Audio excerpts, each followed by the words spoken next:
All right, welcome to this week's Off the Shelf. These are the comics that I purchased from my local comic store on Wednesday, the usual Wednesday run to the comic store to pick up some reading for the week. Starting here, got Uncanny X-Men number 35. I've just been collecting that for a while now. I do wish that Chris Bachalo would come back as the artist, but I'll keep on reading it for now. I also picked up We Are Robin number 2. A month ago, well, you probably are aware that DC's kind of relaunched a number of new comics last month, and this was one of them. And I kind of just picked it up just to kind of read the first issue, and I found it intriguing enough to pick up number 2 to see where the storyline goes. I like it so far, and so we'll just probably read this month's comic and see if I'll pick up issue number 3 next month. Same thing for picked up Prez number 2, same kind of thing. I picked up issue number 1. I was like a little skeptical on it. I wasn't sure if I would enjoy the artwork or not, but I think that the artwork kind of matches the writing style. And again, the same kind of thing. I found it intriguing enough with the storyline from issue number 1 to read issue number 2 and see where DC is going to take this, and probably read it for a bit, I think. But I did enjoy issue number 1. Of course, we all know that Cyborg number 1 came out this week. He's a character, excuse me, that's really picking up in popularity for DC, and so I thought I'd get this issue and give it a shot, see what it's all about here. I don't really, I read about Cyborg in Justice League, but haven't really read him too much beyond the Justice League pages.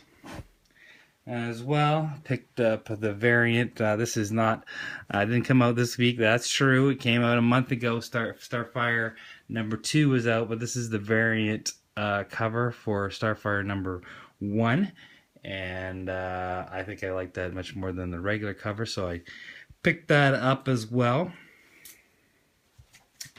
And the other DC comic that I picked up this week was Deathstroke number 8. I have not been reading this, but I enjoy Wonder Woman as a character, and I also do like Deathstroke, so I said, hey, why not pick it up this week and give it a shot and see what the story is all about, and check out the artist and see if there's something that I might want to continue reading. I'll let you know. Also picked up, this is okay, same thing, not this week's release, this is a few months ago, but Teenage Mutant Ninja Turtles number 44. I think you're aware what this one is. This is the apparent death of Donatello. Of course, he did not die, and in issue number 45, you see that he takes on a kind of a new twist in Teenage Mutant Ninja Turtles mythos, and I've been reading it since then, so I had to go back and grab 44. This is the 3rd printing, so it is not a first printing, but I'll be reading it anyways, and for the story, to see where it kind of all began. Also picked up, since I am in Canada, picked up Captain Canuck. This is a Canadian comic book superhero. This is this year is the 40th anniversary of his creation, and they've kind of what's the name? Chapter House Comics has taken upon themselves to kind of do new stories. So this is issue number 3 here. I have picked up issue number 1, and I can't find issue number 2 so far. So that's one comic that I need to locate and get that one.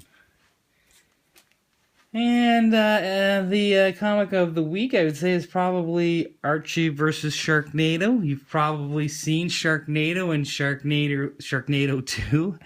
And if you haven't, you need to check these movies out. They're quite a treat. Classic, campy, maybe Z movie. not the greatest. It's hard to believe that they actually made these movies, but definitely laughable at moments as you watch it. So how could you pass up Archie versus Sharknado? And this is one of the variant covers. So of all the covers that they had, I can't remember how many there were. This was my favorite, so I picked this one up. And the last comic I got is, hey, what's this? Doom Patrol number 69. No, this didn't come out this week. Oh, no, this came out a long time ago. What's the date on here? This is August 1993. I like to collect obscure, minor characters from any publisher, and this is the first appearance of False Memory. And I don't think it gets any more obscure than that. And I was looking through the Overstreet at some of the Doom Patrol stuff, and I saw, hey, in issue number 69, I have some Doom Patrol comics, but I didn't have this one. And I picked it up for about $1.50, somewhere around there, at the comic store. I said I had to check it out, and they had it there, so I grabbed it. Anyhow, if you're reading any of these comics, put your comments below if you're kind of liking the current storyline from these comics or not, and what your thoughts are about this one. Maybe if there's anything that you would recommend that I get to read, to check out, I might just do that. Thank you, and this is Comic Addiction out. Ciao.